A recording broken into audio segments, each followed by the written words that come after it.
First, welcome.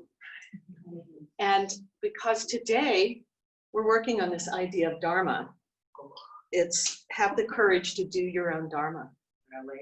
And there you go. So if your Dharma is to lie over some blocks or lie down for centering, if your Dharma is to sit, and you might say, I don't know what my Dharma is. So in our teacher training this weekend, we're working on the Bhagavad Gita. And if you want a short version of the Bhagavad Gita, watch the Legend of Bagger Vance or read it. It's quite fun. But at any rate, Krishna, who's is the teacher and the chariot driver for Arjuna, says, better to act upon one's own Dharma poorly than another's well. Be your own unique self, even if you aren't perfect at it. You are an original. You are a one of a kind. You're a masterpiece of the divine.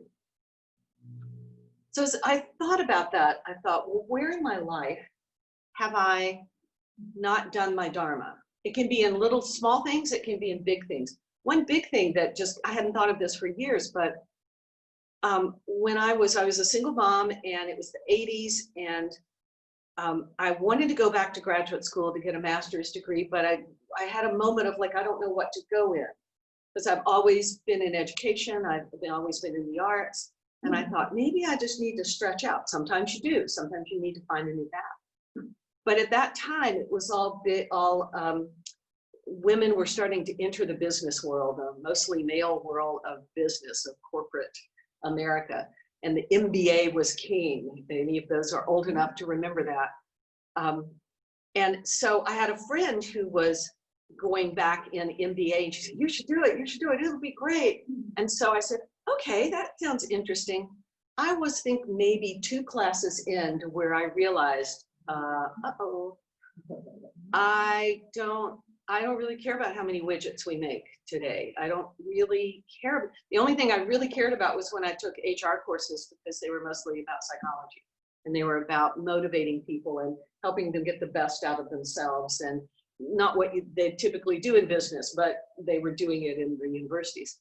So I pretty quickly pulled out of that. And when I was in that place, I had a lot of headaches. I had a lot of anxiety. I knew I was not in the right place. So your body knows it, your spirit knows it when you're in the wrong place. How many people have you met who went to law school or engineering because it was the thing to do, or their parents wanted them to do it, and they'd end up being unhappy lawyers, or they just hate it? And look what we missed. We missed a good teacher. We missed a great librarian, researcher. It's like, so it's not just with our work that we do our Dharma, but at certain times in our lives, it shifts. Like if you have if you're a new parent, your Dharma is to be a family householder, to take care of that, to support everything around that. You have to give up a few things to do that. And when you move into other places, I think about my role right now as a grandparent. It's like my Dharma is to be that support for them. That's where I want to be. Not that I'm there every day or all up in their business, but it's important to be fully present. So Krishna teaches us that we must be true to ourselves and live our Dharma. Dharma is a hard Sanskrit word to translate into English because we don't have that concept. It often people say it means duty, and that's kind of it's D-U-T-Y, not D-O-O-D-I-E was a duty. Oh yeah, not that kind of duty. But it's, if you look at the DHR in Sanskrit, it means to make firm, to nurture, and to sustain. So it's where you act in consonance with your highest nature. It's anything that upholds and sustains the positive order within yourself, in your relationship, your close circle relationship, and the larger community. And keep in mind, as Westerners, we also translate Dharma from a Western perspective. So there can be some interesting push-pulls there. So what does Dharma have to do with our day, our 60 minutes on the mat, or now 55 minutes on the mat? So whether on or off the mat, Dharma, living your Dharma, living your path, your duty, your role takes courage. So we'll work with the head, neck, and shoulders a lot. so that we can courageously draw the shoulder blades into the back of the heart to give us the upliftment that we need. You have to have the courage to stay true to your practice. Now, for some people who always try too hard, that means you have to back off a little bit. For other people, Jerry's not here, so he can't defend himself, but he tends to, in our practices with Todd, he tends to go into early Shavasana. And sometimes that's 5 minutes into the practice, you know, he's just in it down. Now, it's easy for me to say that's not the way it should be, but that may be what he needs. He may need more rest. So you do it fully, and then you release your attachment to any result, to any outward form. So take a good seat.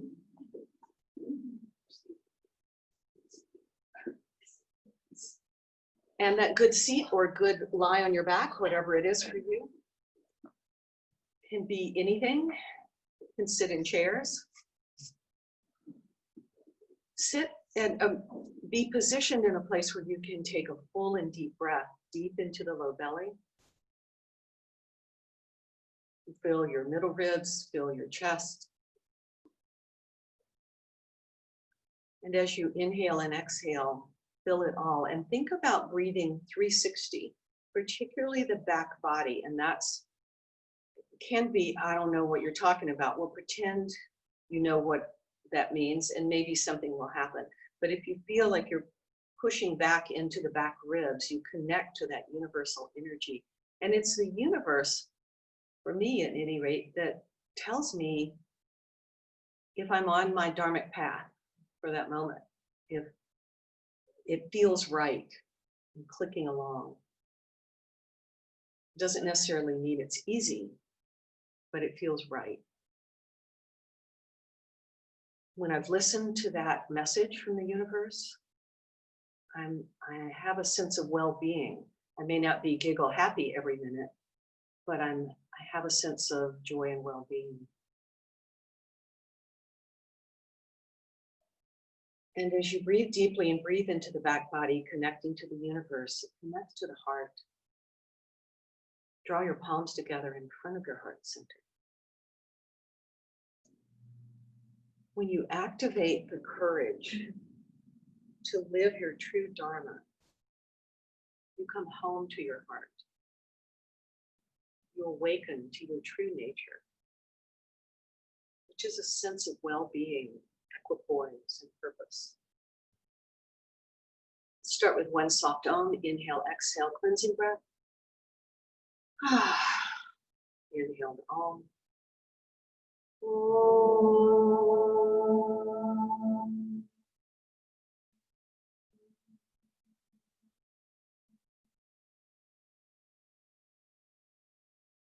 Release the hands, flutter the eyes.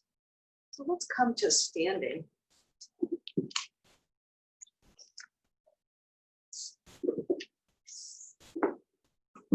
And stand with your back to the wall, the heels not jammed up to the wall, because we have this trunk back here that will push and make us arch. So you walk the heels just enough off the wall to where you feel like they're upright. So you bump the, oh yes, I will. And did you not do I will. Hold on. There you go. All right, put you, turn you into darkness. Thank you. All right. Okay. So the bum is on the wall, the low back curves away from the wall. As you lift and spread the toes, connect with the four corners of your feet and draw the energy up through the four corners of the feet, through the legs. Lift the kneecaps up, pulling on a neoprene dive suit. Isometrically hug the heels towards each other. Press the shins forward so you micro bend the knees. Now take the inner thighs to the wall and the bum pushes into the wall mightily. Connect it, bring it on home by drawing the tailbone down, extending the toes long without locking the knees, but they straighten. And then shrug the shoulders, lengthen the side body.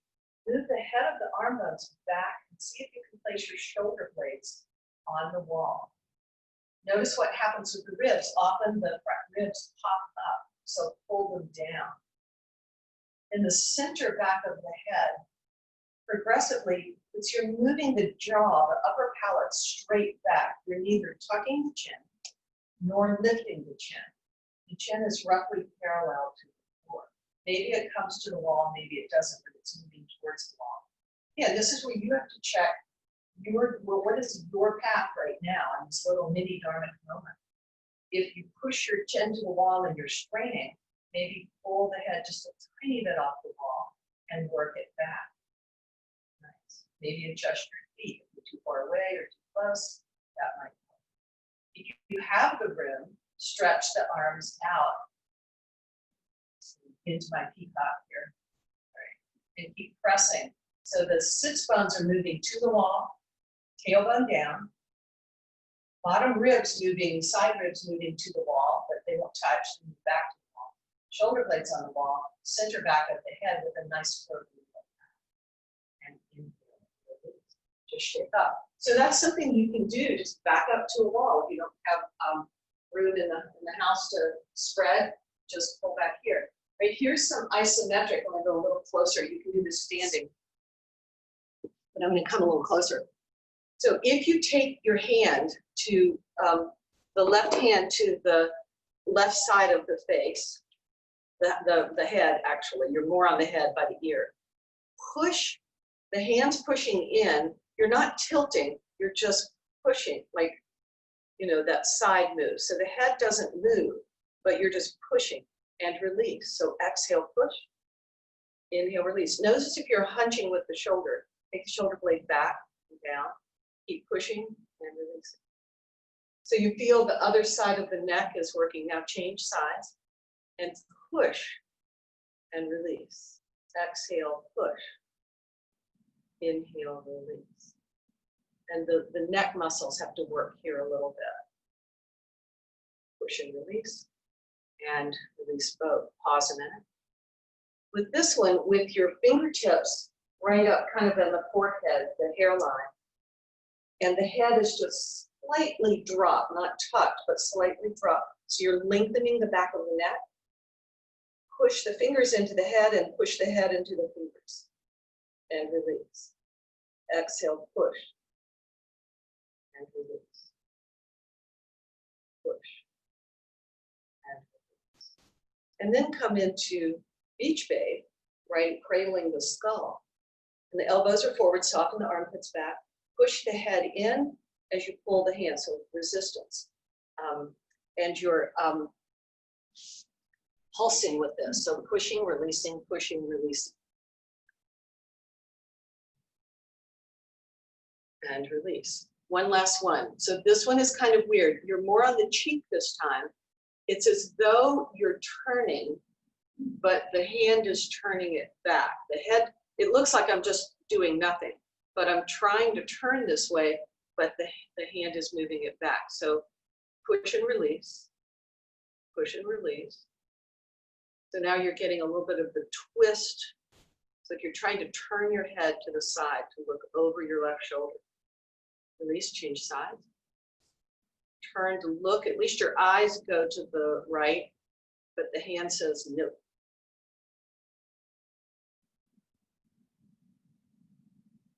Keep the breath flowing as you contract, exhale to turn and push. Inhale, release. And shake it off. Good job. All right. With the wall, turn. So you guys turn to face me and slide your wall side arm up the wall. So you guys at home just face me and then you'll know what to do on the second side. Your feet, the inside foot is not right up against the wall, but fairly close. So maybe your hip gets to the wall. And you stretch the fingers up. And you might notice some stretch in the armpit, the triceps here. If you need a taller wall. Yeah. You can always turn to the wall right there. Yeah, she's like reaching up and checking the dust out there. Yeah, Lily's arms goes over. All right. And it's though as you lengthen, as you push the hip into the wall, try to put the outer armpit towards the wall. It may not go because if you're tight, But again, this is a little dharmic moment. So it's like, what is the path for you to find optimum stretch here? Keep this. You can stop at any time. It's bus stop. Place your outside hand on your inside ribs and pull the ribs around away from the wall. Walk the hand back to 1 o'clock, or maybe 5 after 12, towards 1 o'clock. And notice what happens. You start to turn to the wall, correct? So you keep pulling, drop the shoulder blade, keep pulling. You may pull the hip away from the wall here. That may give you some space. If you pop the hip to the wall, it might be a little too intense. So play with that. That's your volume control. See what happens when you walk it back. An inch or two more. You may say enough, or do you want a tiny bit more? Again, more volume control. As the ribs are moving to the center of the room, away from the wall, the hand is moving back behind you and release. I know, right? It's tiny, but it's intense. You feel warmer in the shoulders at least? Mm-hmm. Yeah. Turn to the other side, and you first start straight up. The inner edge of the wall side foot is as close to the wall. Play with it a little bit. What feels right? Press the hip into the wall. And you push with the outside foot. Push towards the wall with the outside leg. And stretch straight up. And working the outer armpit towards the wall. Maybe it goes, maybe it doesn't. And you're reaching through the fingertips. Breathe. With the outside arm, take hold of your inside ribs, inside to the wall. That reminds you to keep pulling the ribs back away from the wall towards the center of the room. Now, itsy bitsy spider your fingers back about 5 minutes. And then square the shoulders again, pulling the ribs back around. Now here the ribs will also want to poke out to draw the front ribs back and down. Breathe here. Here, if you go too far to the point of hearing snap, crackle, ping, pop, you kind of stepped off the dharmic path here. Injury is about not listening. At least the repetitive stress injury is. Acute injury when someone T-bones your car, not so much. It's more their adharmic quality. Come back around. Take the strap. All right. I spent too much time on the computer last night, so right. And you're about hip width apart. Here. Pull the strap. I like to do a double wrap. My fingers don't have to work so hard, but that's your choice. Just be aware of where the buckle is, so it'll smack you in the face at some point. And then stand again. Lift all 10 toes. Press through the 4 corners of the feet. Hug the heels towards each other energetically as the inner thigh, as the shins press forward. Micro bend in the knees, inner thighs back, tailbone down, then the toes extend along the floor. Shrug the shoulders slightly to lengthen the side body. You want to lengthen the distance between the armpit and the hips, but the shoulder blades slide down the back. Hug the shoulder blades courageously on the back and lift the arms behind you. Not tilting forward, just standing straight. I know usually that will be an option to go down, but right now just lifting back. Notice what happens to the bottom ribs.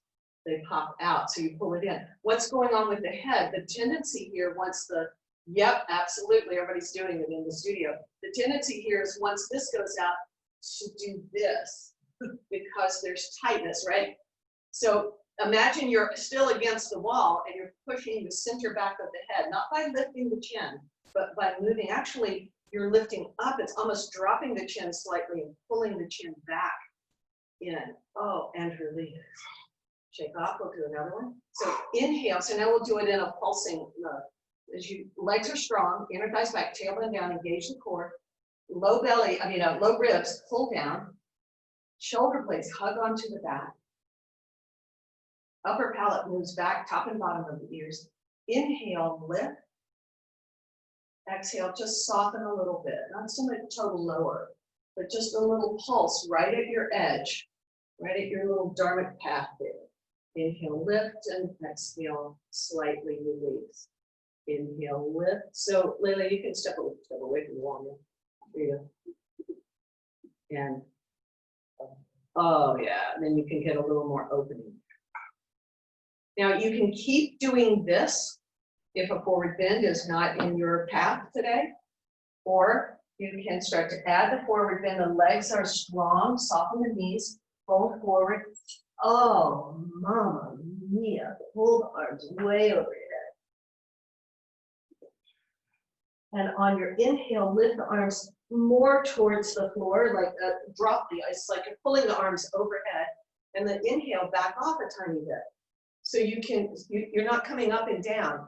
Arms are just pulsing a little deeper, and then just back off of it. Exhale a little deeper. Inhale, back off. Exhale a little deeper.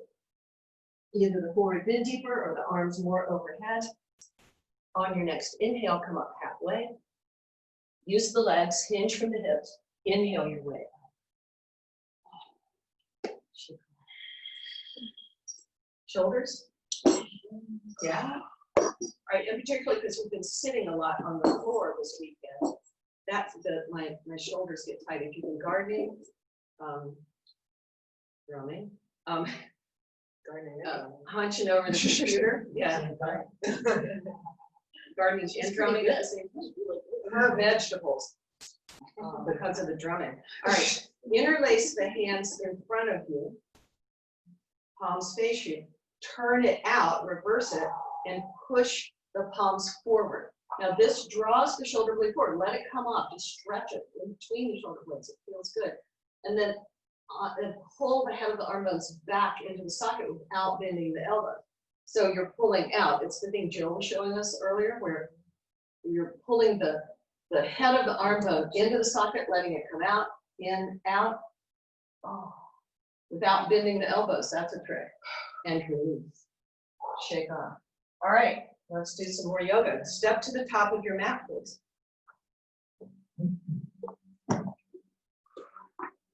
Place your feet down.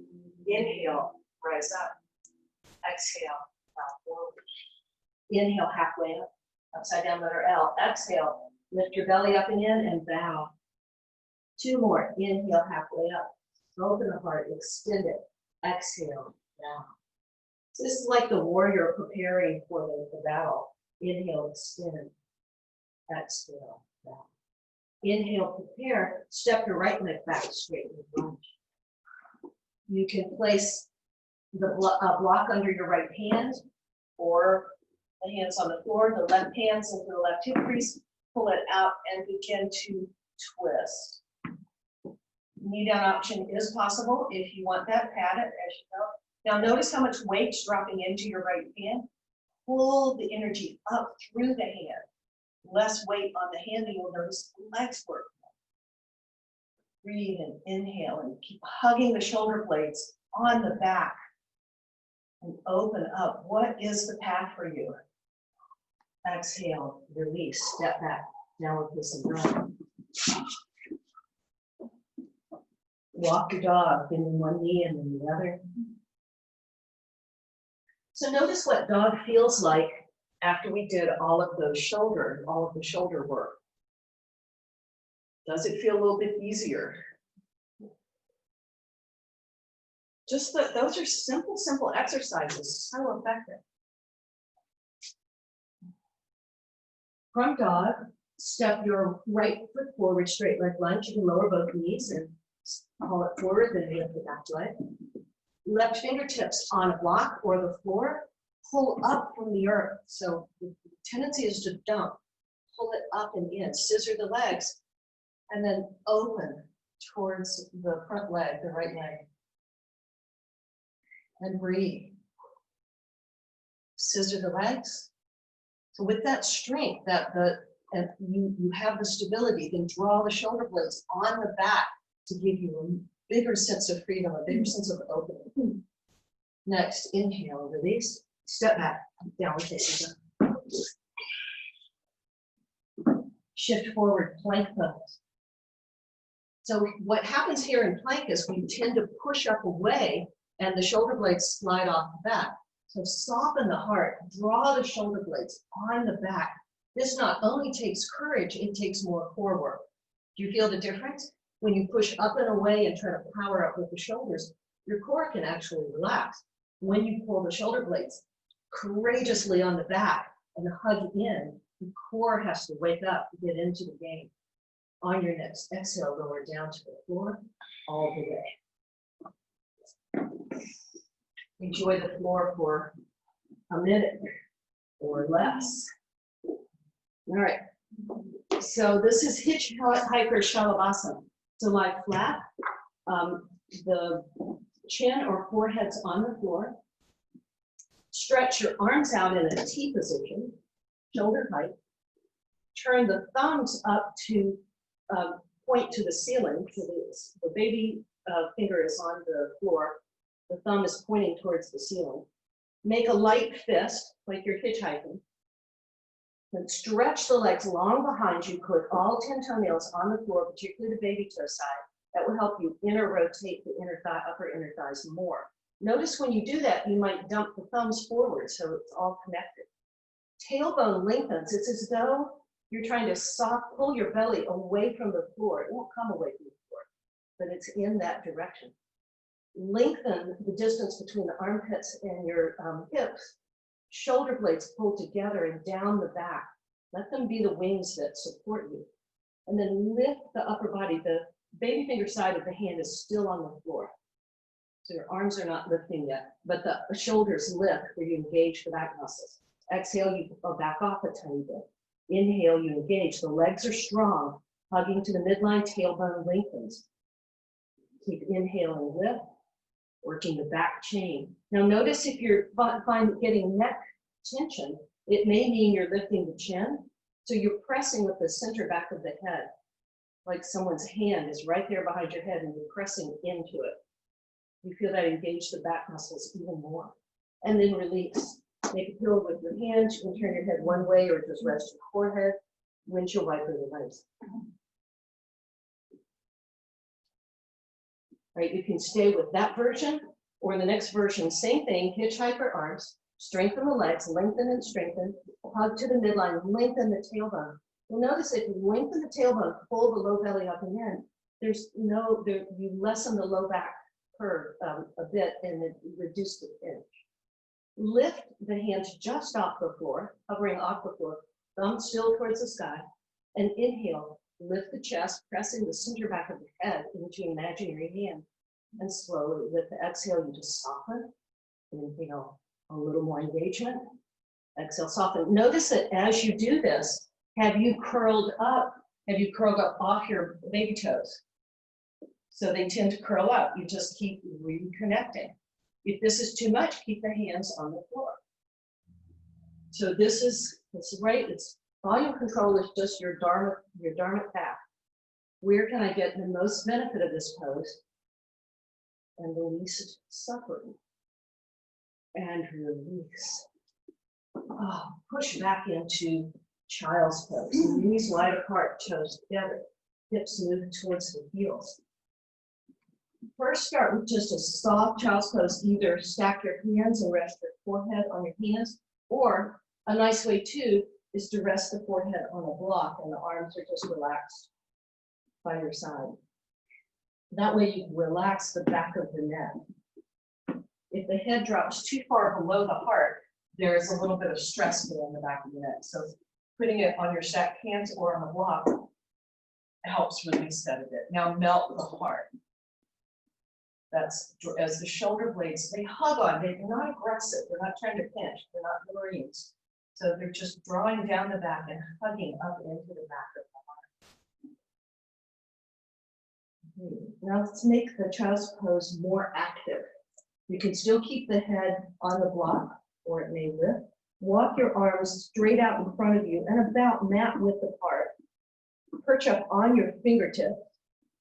Lift your palms, lift your wrist, micro bend your elbows out to the side and lift them a tiny bit. At the same time, counter that with lifting your inner armpits up and apart. If you lift your inner armpits up and apart too fast, the elbow points drop down. If you lift the elbow points up too fast, the inner armpits squeeze the neck. You want to find that optimum dharmic path right in between those two moves. And then as you draw the fingertips back towards the hips, hug an imaginary block between your legs, between your knees, or press the knees into your inner thighs, move back and wide apart, and widening the pelvic floor. And to engage the low belly, then drop the tailbone down and pull it forward slightly. So this is active child's pose. It is not resting child's pose. And inhale, release. Plant your hands, wide-legged table. Shift your hips back and uncurl into downward facing dog.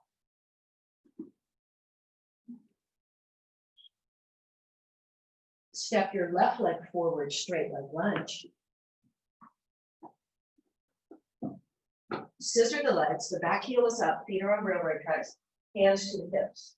Stabilize, hug in. And then draw your hands into beach babe, half beach babe pose. Full beach babe, yes, thank you, John. Full beach babe, don't half anything. Push your head into your hand. Elbows come forward. So what happens is if we spread the elbows out, you harden the armpits. The head of the arm bone starts to push forward. So you pull the elbows slightly forward, soften back into the armpit like someone poked you in the armpit. Please do not get that. Let's practice social distance. And then push your head into your hands. As the legs scissor strong, keep the back leg strong. It wants to collapse. Curl the shoulder blades on the back. Be the warrior of your life. Not that you're slaying anybody, but you're just moving through it. Press back, curl back even more. Curl back towards the ceiling, heart towards the ceiling. Inhale, release. Change sides, go through dog, or jump switch, or don't be crazy. All right. What? Cookie child pose. Cookie child pose. Dharmic path has scissor the legs. To scissor the legs, it not only stabilizes you, but it helps you draw the back hip bone forward. You're lifting the heel, James, on this one. Yeah, spin it more. There, to pull your hips forward to face towards Lele. There you go. Now scissor in. If you're feeling really wobbly, you might have the back foot too close into the front. You might have to step it off to the side a bit and lift. Yeah, Wobbly. I know. Right? You can always turn to the wall and hold on. That's an option as well. Full beach babes on this side. Pull it in, pull the head of the arm bones back. So you're pushing into the right in the back of the occiput. Elbows come forward, soften the armpits back.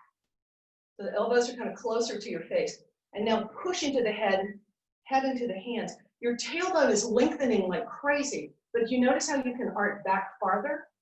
Because when a teacher taught me that, I thought, oh my God, I can actually do a little bit of a back bend here. Inhale, release, step back down with this.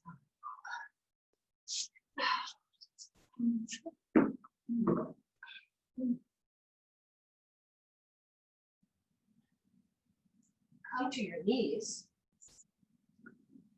Pad your knees as you want, because you'll have a knee down here. Step your left leg forward. Back toes are tucked, so we're working. Yes, and so Debbie is demonstrating the option if under the kneecap padding still doesn't help. It's the one it's Mary's solution that she found. You roll or fold the blanket so it's right behind the kneecap, like this.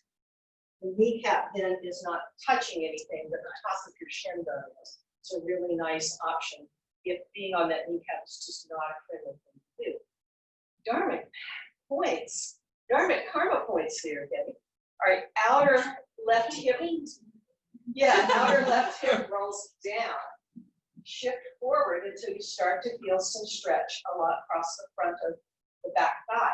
What will happen if you go too far too fast, you'll feel a pinch in the low back. So you have to back up, scissor the legs, lengthen the spine, and shift forward slightly. With your back leg arm, your right arm, stretch it up, pull it, the head of the arm bone back, and come into half. Now we're in half. And curl back.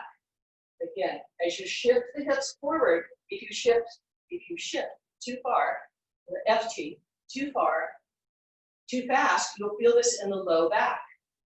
So you come as far as you can to feel a stretch across the front of the quadricep, and then curl back. Curl back, push the head into the hand. Use the left hand to push into the front leg and curl back. All the way. And release. Down dog.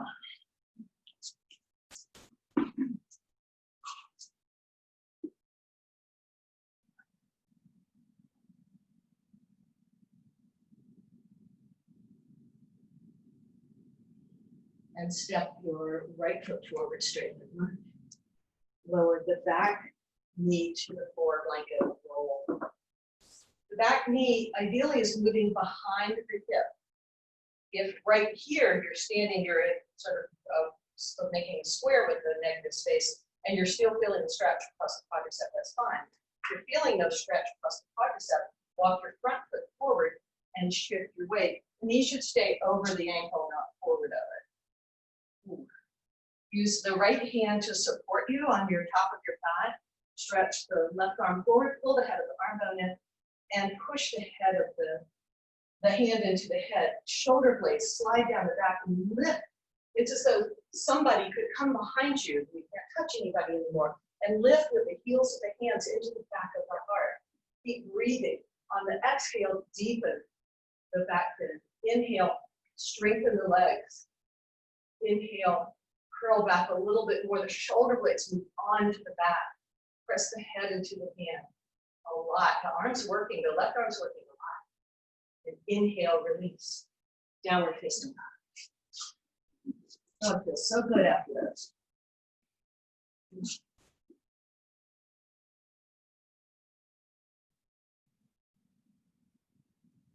Step your left leg forward, straighten the lunge. Keep the back knee down again, so repeating only different. Come up, both hands on the top of the thigh and help move in. Scissor the legs, inner thighs move back, tailbone lengthens. Notice when I lengthen the tailbone a lot after scissoring, I feel more of a stretch up the right quadricep there. So there must be something good about that going on. Now we'll twist towards the front leg side, towards your left. There's a couple of versions. You can do the more upright. The left hand's pulling the outer left hip crease back and down, and the outside of the right hand, so we're upright twist, yeah.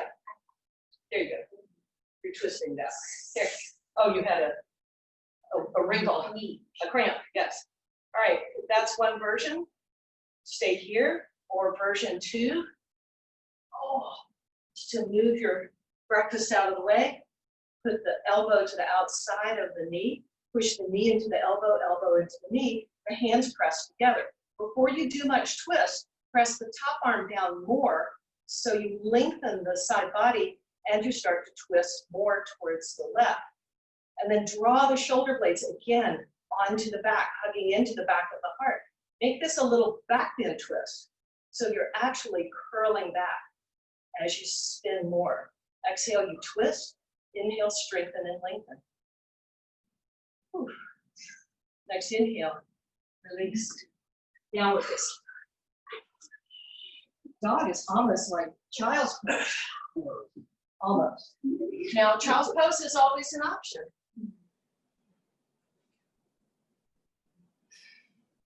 On your next inhale, step your right leg forward. Back knee down, toes tucked. The classic version of this pose is with untucked toes. But I find if I untuck my toes, you can try it, I have less stability. And I'm putting a lot more weight directly down on that kneecap. So if you hug in and use the back foot to work, it helps. The hands on the front thigh, shift the hips forward. Front shin stays perpendicular. Come forward enough to feel a happy stretch across the front of the left thigh. Tailbone, the inner thighs move back and tailbone lengthens down seriously. Half beach babe with the left arm. hold the back of the head, elbow forward, soften the armpits back. When you soften the armpit back, you can draw your left shoulder blade more onto your back.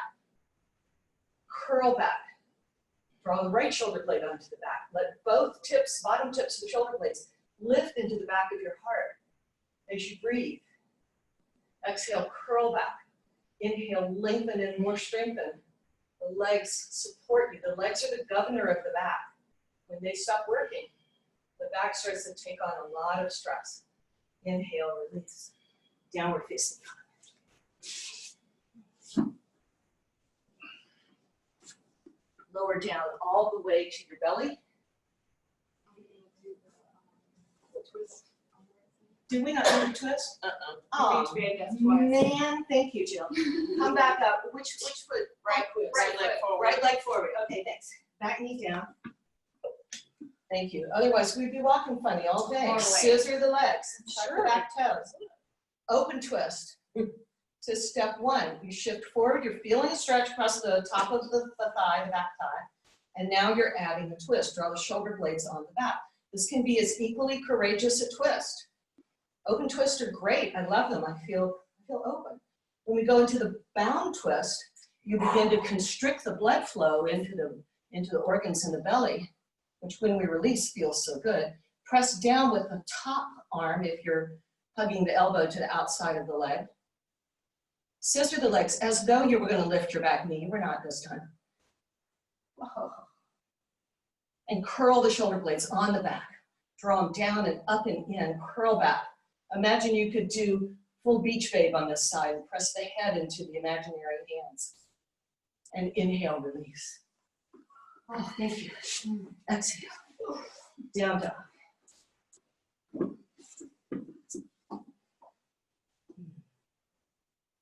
Then shift forward, plank, lower down all the way to the floor.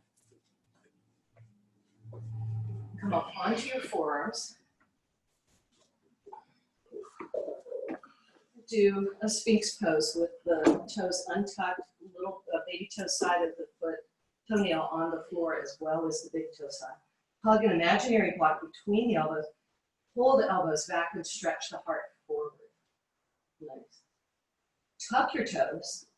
Lift your hips and bump your knees forward an inch, a couple of inches. So the hips are roughly in line with your shoulders. So bump up a little more, James. Bump your knees forward. There you go. You kind of get your knees under you. The knees are way back here. It's harder. Now hug an imaginary block. You've got one between your elbows. Hug another one. I love imaginary blocks because I don't have to go find them. And hug another one between your knees and your shins.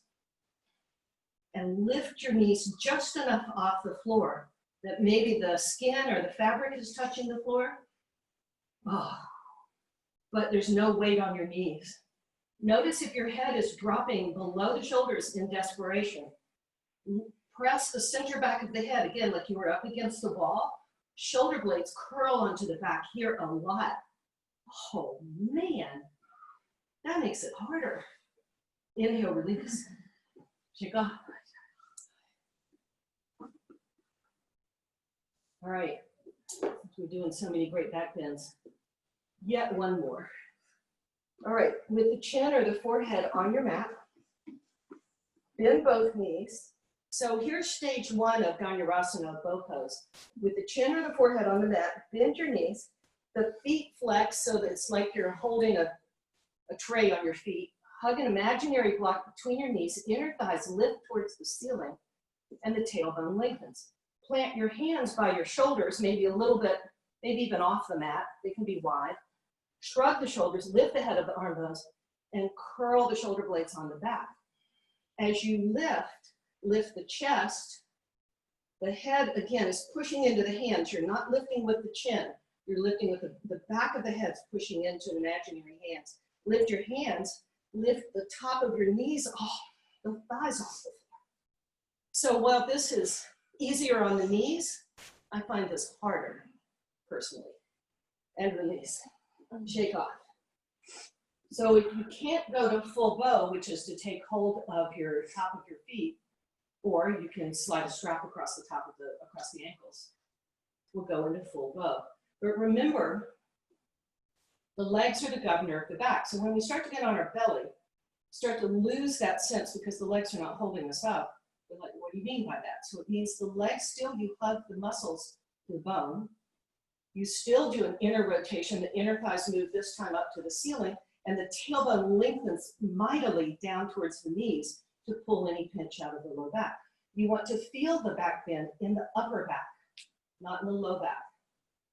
Yeah, so with the chin or the forehead on the floor, you can either come to hands and knees and chest off the floor version, or reach back, take hold of the top of the feet, squeeze an imaginary block between your knees. They don't need to touch, but squeeze.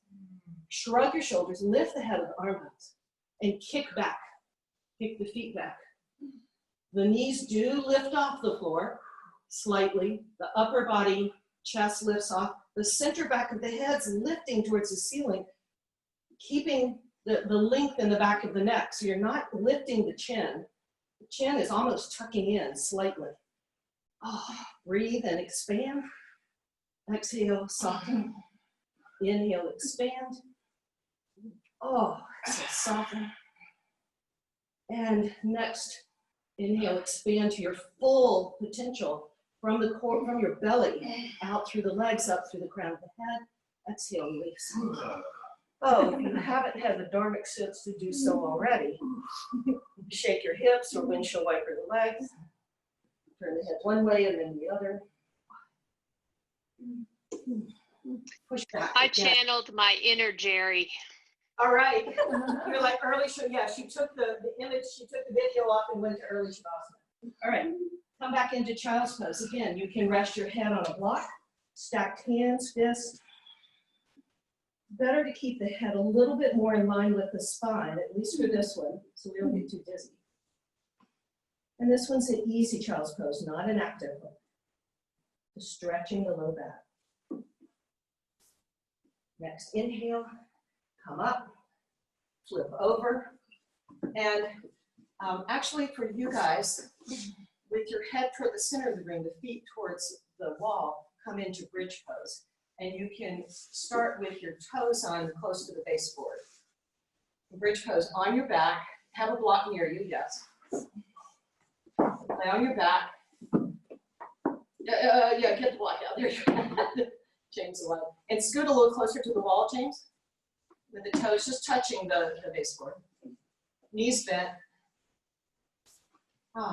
Arms in robot, bending the elbows. Press the elbows into the earth so you can lift the shoulder blades. Remember, we're working them. Pull them onto the back so the heart lifts. As you press into your feet, pull your feet isometrically back towards your hips. You're not lifting the hips, you're just pulling the feet back. That will cause you to tilt your hips. The sits bones tilt down towards the floor. The back waist lifts off the floor slightly. Now you're in perfect alignment. So we'll do one active bridge, and then you have a choice to keep the active bridge, or your dharmic path may say slide a block under my hips. As you press into your forearms to keep the chest lifted, the center back of the head, again, pushes into the earth to lengthen the back of the neck, not flatten it. You get a little natural curve, neither flat nor pinched. And then on your next inhale, lift your hips just a couple of inches. Reset the legs, push the legs into the earth, hug to the midline with the legs, inner thighs move back to the floor, tailbone lengthens towards the knees, and lift the hips a little bit more. Use your upper arms, your elbows to puff your chest up. The sternum is moving towards your chin. The chin is playing a little bit hard to get, pulling away. And you come up as far with that progression. You exhale, you back off a little bit, reset, make sure the tailbone's long, and you keep lifting up. And then you snuggle, maybe you move into the shoulder blades and you can pick them up and snuggle them even closer into each other. Nice. If you wish to slide a block under your hips, do so. For supported bridge.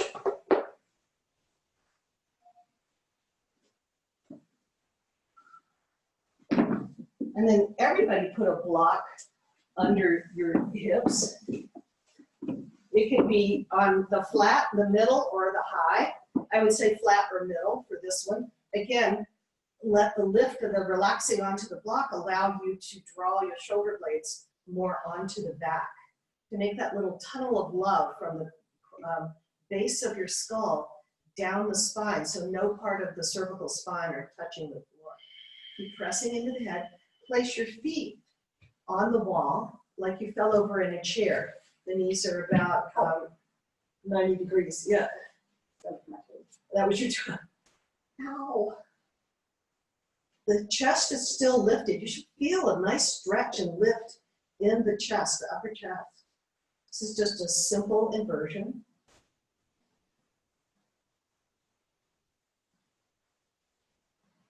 And you can either keep the feet on the wall and lift your hips, or put your feet back on the floor and lift the hips, slide the block out from under you. From here then, press your right ankle over your left shin, number 4 pose. I'm sorry, shin, knee, thigh, you're right, no shin. Shin, no.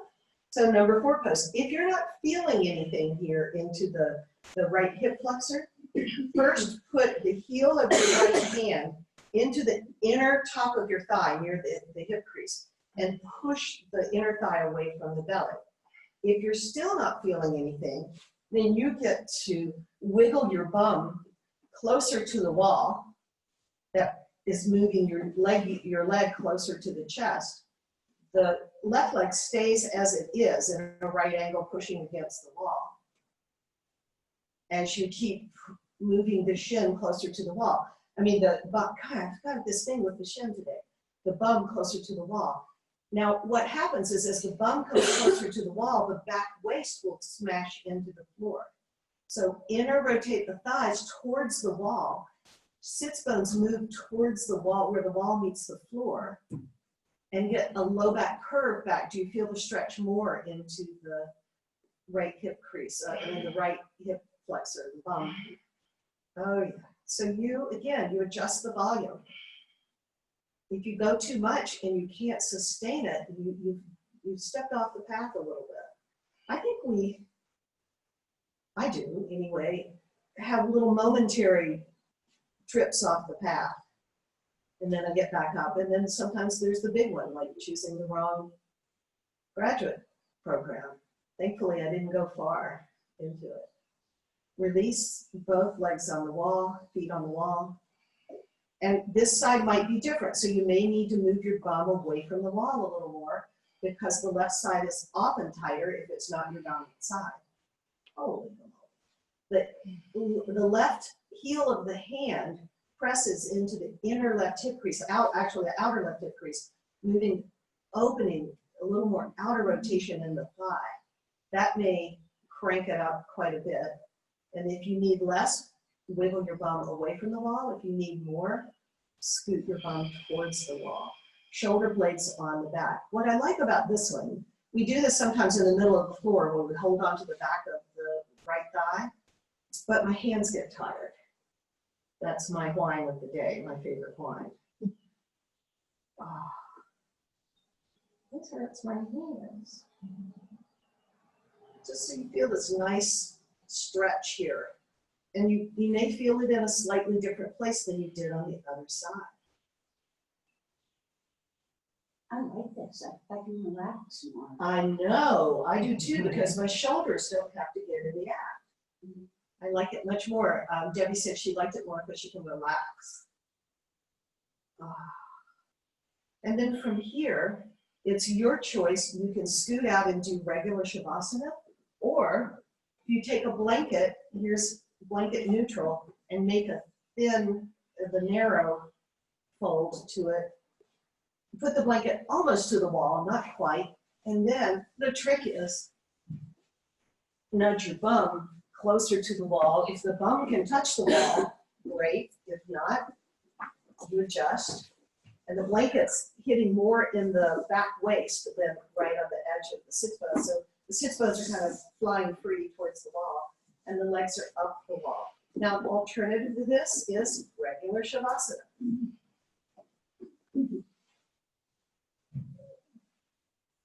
This is upside down forward bend, half forward bend. It's the real right side up letter L, unless I'm looking at you from the other direction. And then it's just flipped. You find a sweetness, a softness here.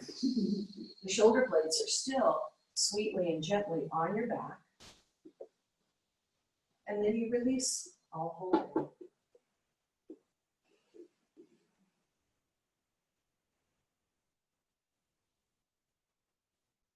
The weight of the bones in the legs.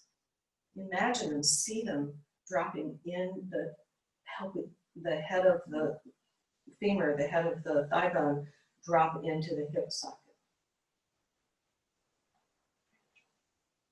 And the belly relaxes, ribs relax. The heart center, right behind the sternum, softens and opens.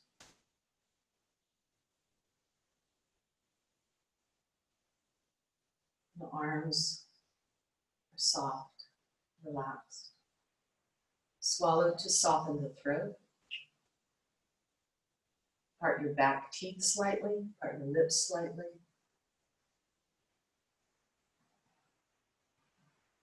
The base of the tongue is soft, relaxed. The upper palate relaxed back and down.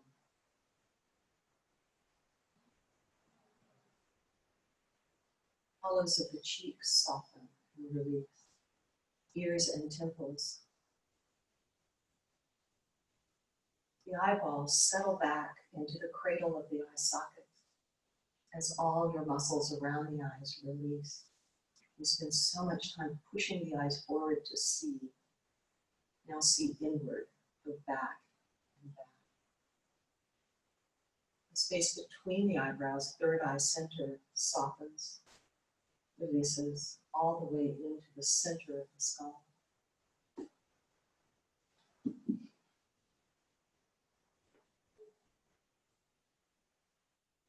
Forehead and scalp soften. And you watch the sweetest, softest, easiest breath. It's moving through you. No obstacles in its path. Breath, cleansing, invigorating the body.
Deep in your breath. Your legs are up long. Draw your feet, walk your feet down the wall to the knees, come into the chest, into a Apanasana, reverse child's pose.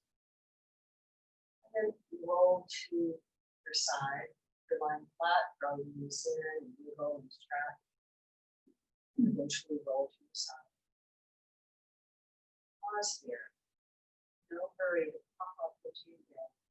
This will be your goal. All your to-do lists will not go anywhere. Then rolling a little more towards the floor, use the strength of the arms to press yourself up to a seated position. Sit well. You can either sit with your back to the wall or turn in any position that works for you. Again, whether you have a wall behind you or an imaginary wall, move your sit bones, your palm, your sacrum back to the wall. The low back pulls away from the wall. The ribs, the back ribs, move towards the wall. Shoulder blades slide onto the back of the heart. Head of the arm bones move to the wall. There's a little gentle curve in the cervical, the back of your neck, and the center back of your head moves towards the wall or touches the wall. You settle in alignment, following your dharmic path. It's about being in alignment with with your true nature.